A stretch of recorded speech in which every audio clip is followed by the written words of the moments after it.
Boa tarde, professora Áurea, professor Divino. Vou responder minhas perguntas que vocês me passaram. Vou fazer uma introduçãozinha. Meu tema é distúrbios tromboembólicos em gestante, uma revisão literária.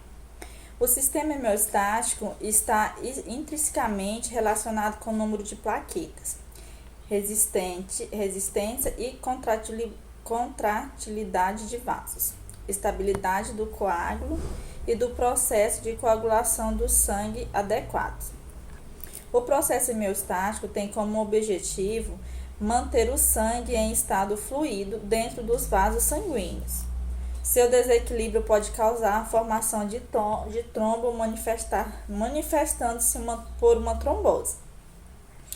Durante a gestação, o risco de eventos de tromboembolismo aumenta consideravelmente devido ao estado de hipercoagulabilidade, decorrente de aumento de produção de fibrinogênio. Apesar dos distúrbios tromboembólicos ser uma importante causa de morbimortalidade durante a gestação e no puerpério. Falar dos fatores de risco na gestação.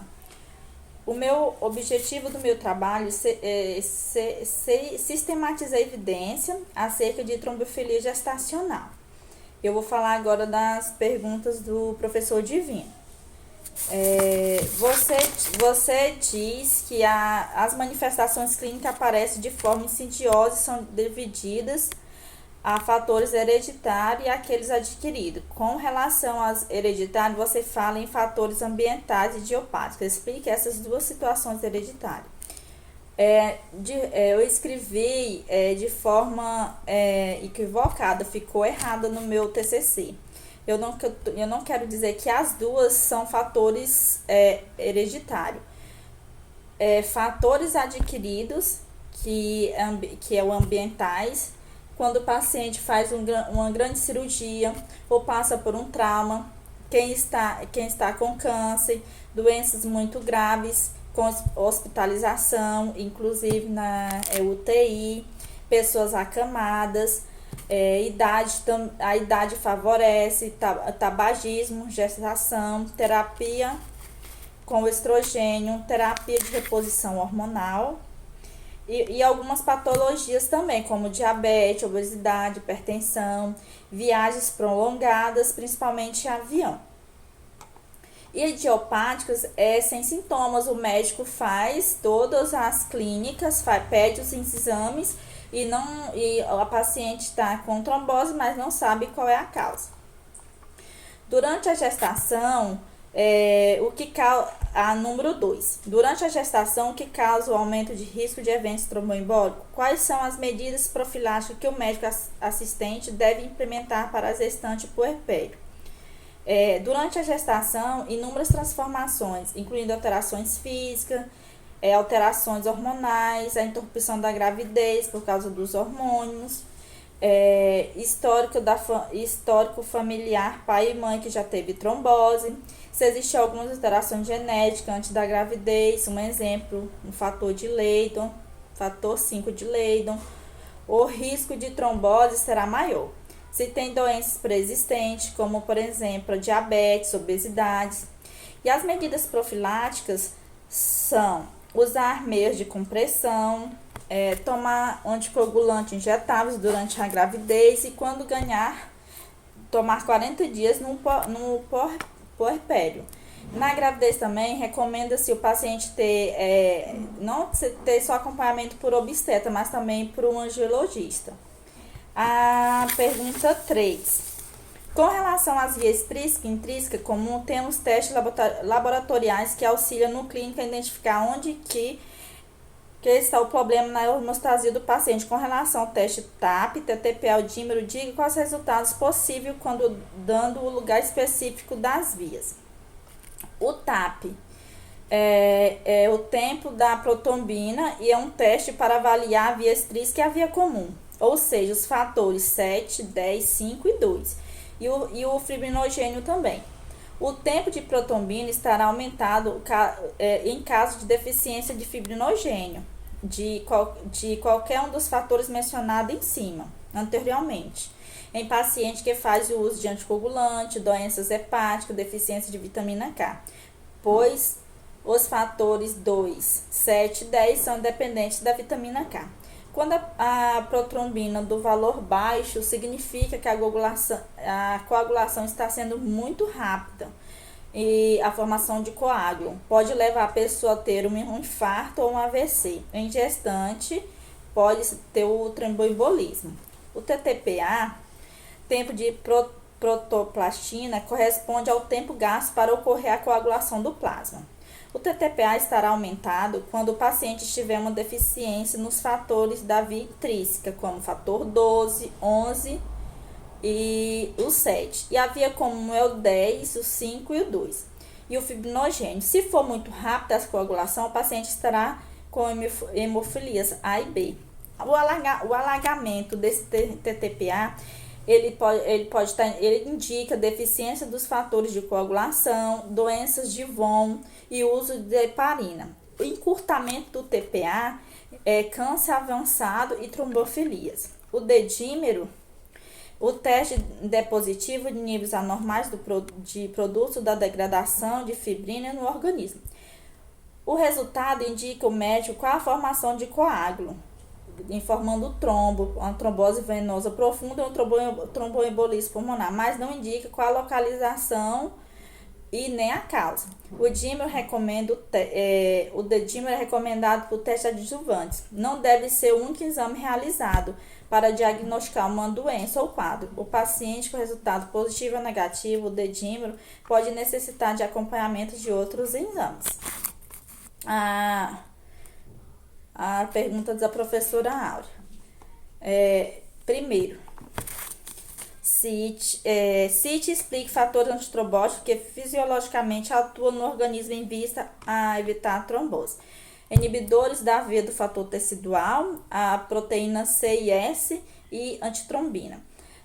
Inibidor da via do fator tecidual é uma proteína secretada pelo endotélio, que forma um complexo quaternário, inativando os fatores ativos, portanto limitando a coagulação.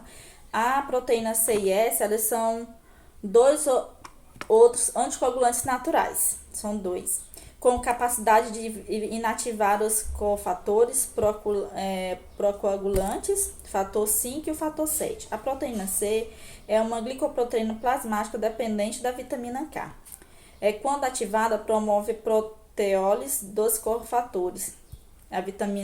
Os fatores são 5 e o 7. A proteína C é ativada pela trombina, que está ligada à proteína transmembrânica nas células endoteliais, que ela faz ação nas intactas.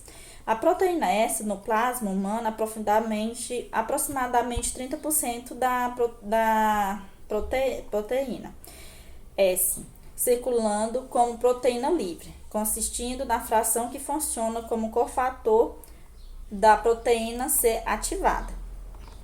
Na antitrombina, a qual inibe a ativação de trombina, outros serinoprotease, que são as enzimas que faz uma clivagem da proteína, que é os fatores 9 e o 12.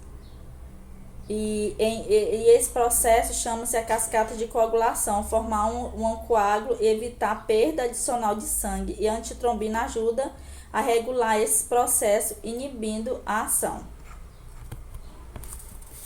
A2. Quais são outras alterações responsáveis pela hipercoagulação, incluindo genética e cite e explique?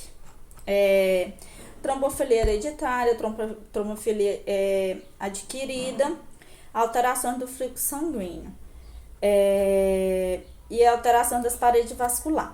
A trombofilia hereditária, na maioria das vezes herdada a ambos os pais, a trombofilia genética resulta de mutações genéticas, que promove anormalidade nos genes responsáveis pela produção e das proteínas coaguladas. O exemplo é a mutação fator 5 de Leydon. A trombofilia adquirida é aumento de substância anticoagulante no sangue, ou anticorpos induzem a coagulação, associado à trombofilia, problema no processo de reprodução como aborto, repetição de falhas na implantação do embrião e ocorre de alguma consequência, obesidade, imorbilidade prolongada, neoplasia, uso de medicamentos, cirurgia, diabetes, pressão alta e terapia, reposição hormonal e anticoncepcionais.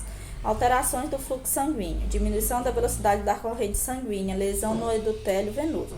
Aí, condução mecânica que ocorre principalmente nas veias, onde a velocidade do sangue é menor do que as artérias. Afeta membros inferiores, pélvicas, seios venosos cerebrais, pessoas em insuficiência cardíaca, camada pós-operatório e repouso muito tempo. Alterações de parede vascular, que tem a aterosclerose, acúmulo de depósitos e de lipídios, de tecidos fibrosos e cálcio. A3. Justifica o prolongamento no tempo de meia-vida da enzoparina da progressão da gravidez.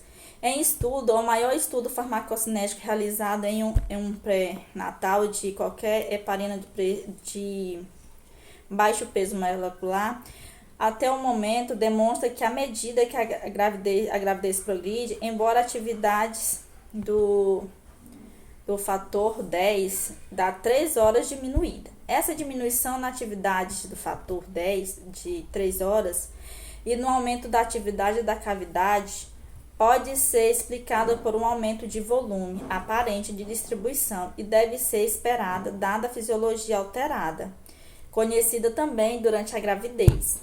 Embora a depuração aumente durante a gravidez, também aumenta o volume distribuído. A meia-vida de eliminação é uma função da depuração e o volume da distribuição. Nosso trabalho demonstra que o aumento do volume da distribuição durante a gravidez leva ao prolongamento da meia-vida da enoxaparina, pelo que a dose única diária é adequada para esse grupo do paciente. As minhas perguntas foram essas. Quero agradecer vocês por estar participando da minha banca.